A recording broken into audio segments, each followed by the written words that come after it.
berat tentang kepentingan anda. Menjelang pilihan raya umum, seorang lagi tokoh veteran PAP umumkan bersara daripada politik.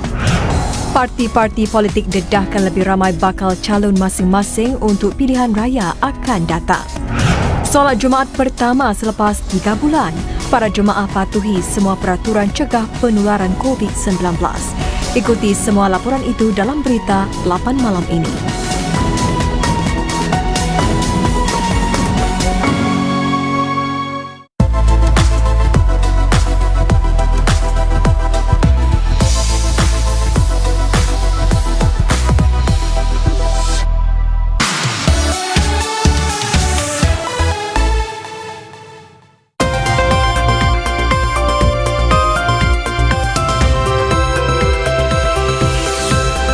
Berita jam 8 malam.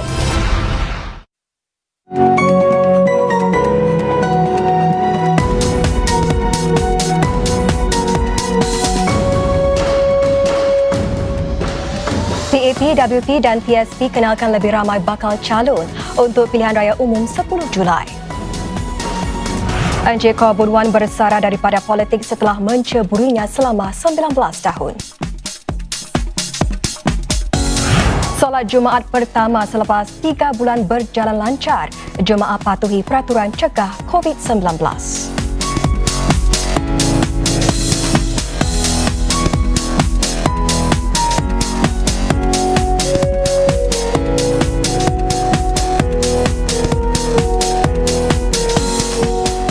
Salam sejahtera.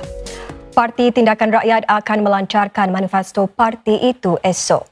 PAP juga akan mendedahkan di mana bakal calon-calon mereka akan bertanding menjelang hari penamaan calon pada Selasa depan. Ini dikongsi Penolong Setiausaha Agung Kedua PAP Chan Chun Sing dalam sesi memperkenalkan kumpulan akhir bakal calon parti itu. 8 lagi muka baru diperkenalkan hari ini. Dengan itu, genap sudah kesemua 27 bakal calon PAP diperkenalkan sejak 3 hari lalu. 26 Jun 2020. Naib Presiden PAP Masagos Zulkifli memperkenalkan 4 lagi muka baru yang bakal meneruskan perjuangan politik parti tersebut. Mereka adalah Cik Gan Xiao Huang, 46 tahun, yang merupakan wanita pertama berpangkat Brigadier General dalam SAF. Cik Gan kini merupakan Timbalan Ketua Pegawai Eksekutif di E2I NTUC. Seorang lagi adalah Alex Yeo, peguam berusia 41 tahun. Encik Yeo aktif sebagai relawan akar umbi di Potong Pasir sejak 2014 dan pada 2017 beliau menjadi pengerusi cawangan PAP di Paya Lebar. Apabila ditanya sama ada beliau akan bertanding di JRC Aljunied iaitu kubu kuat Parti Pekerja WP, Encik Yeo berkata itu terpulang kepada keputusan parti. Bakal seterusnya adalah Cik Rachel Ong, 47 tahun. Ketua Eksekutif sebuah firma perunding dan pendidikan ini diperkenalkan secara ringkas dalam konvensyen PAP 65 November lalu. Beliau kini juga berkhidmat sebagai Naib Pengerusi Jawatan Kuasa Perundingan Rakyat Teluk Belanga. Bakal calon keempat Syaril Taha, 39 tahun, aktif di Bukit Batok East dan sering berkongsi pengalamannya dengan golongan muda mengenai sains, teknologi, kejuruteraan dan matematik melalui sesi-sesi pendampingan. Lulusan NUS dan Universiti Oxford ini adalah Naib Presiden di Pejabat Strategi dan Pengurusan Projek Rolls-Royce yang dipinjamkan ke Singapore Aero Engine Services. Berbekalkan pengalaman luasnya dalam industri teknologi canggih, Encik Syaril berharap dapat merapatkan lagi jurang digital dalam kalangan masyarakat dan menjana bidang kemahiran baru bagi mencipta lebih banyak peluang pekerjaan yang bermutu. Dan saya ingin bekerjasama untuk terus membina komuniti yang lebih berdaya tahan. Ekonomi digital dan industri 4.0 telah mengubah dunia yang kita kini kenali. Saya ingin bekerjasama dengan masyarakat kita untuk mempertingkatkan kemahiran dan mempersiapkan diri menghadapi ekonomi baru ini dan juga menjinakkan para belia dengan teknologi. Sejak beberapa minggu kebelakangan ini, Encik Syaril dilihat bersama Menteri Kanan Teo Chee Hean di JRC Pasir Ris Punggol. Cik Mariam Jaafar pula yang sejak akhir-akhir ini aktif di GRC Sembawang merupakan antara 4 muka baru yang diperkenalkan PAP. Berusia 43 tahun, Cik Mariam kini menyandang jawatan pengarah urusan di syarikat global Boston Consulting Group. Beliau mendapat pendidikan di salah satu universiti terulung di dunia, Universiti Stanford, dengan meraih ijazah sarjana muda dalam jurusan kejuruteraan elektrik dan kemudian menggenggam ijazah sarjana pentadbiran perniagaan dari Sekolah Perniagaan Harvard. Maka itu, Cik Mariam amat menekankan pentingnya pelaburan dalam pendidikan sebagai kunci untuk meningkatkan mobiliti sosial dalam masyarakat. Isu yang paling penting bagi saya ialah ialah meningkatkan mobiliti sosial. Itulah sebabnya saya melibatkan diri dalam inisiatif masyarakat seperti pengkajian skim tuition mendaki demi mempertingkatkan lagi taraf pendidikan masyarakat awam. Isu-isu lain yang dekat di hatinya termasuk membantu pekerja yang terjejas teruk akibat COVID-19, khususnya mereka yang bekerja sendiri dan pembangunan kerjaya wanita.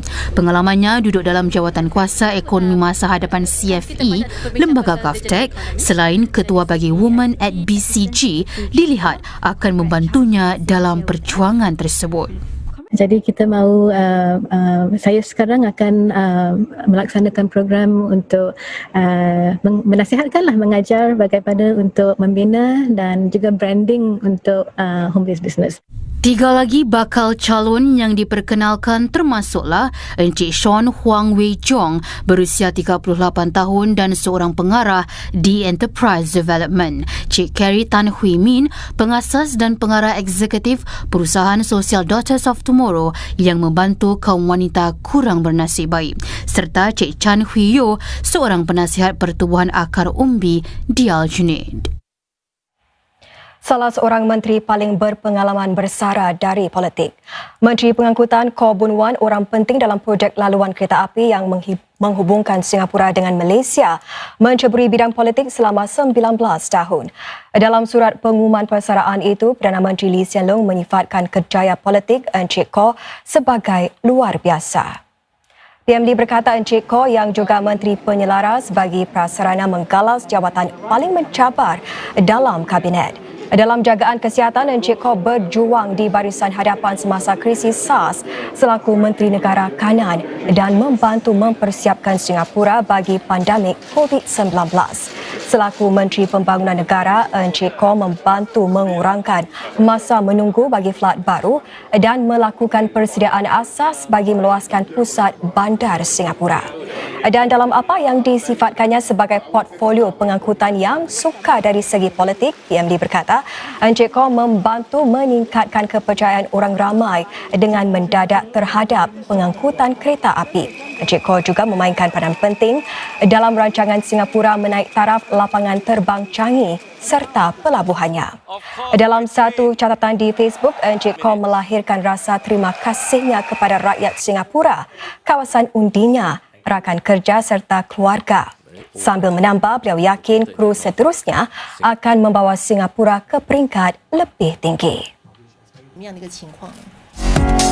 Lebih banyak liputan mengenai bakal-bakal calon pilihan raya akan datang menyusul nanti. Di sidang punca ASEAN, Pulau Singapura mencadangkan digubal satu protokol bagi perjalanan selamat di rantau ini. Jimat tenaga dan wang hanya dengan Mitsubishi Electric Starmax Aircon, mudah dibersihkan dan tiada bunyi bising.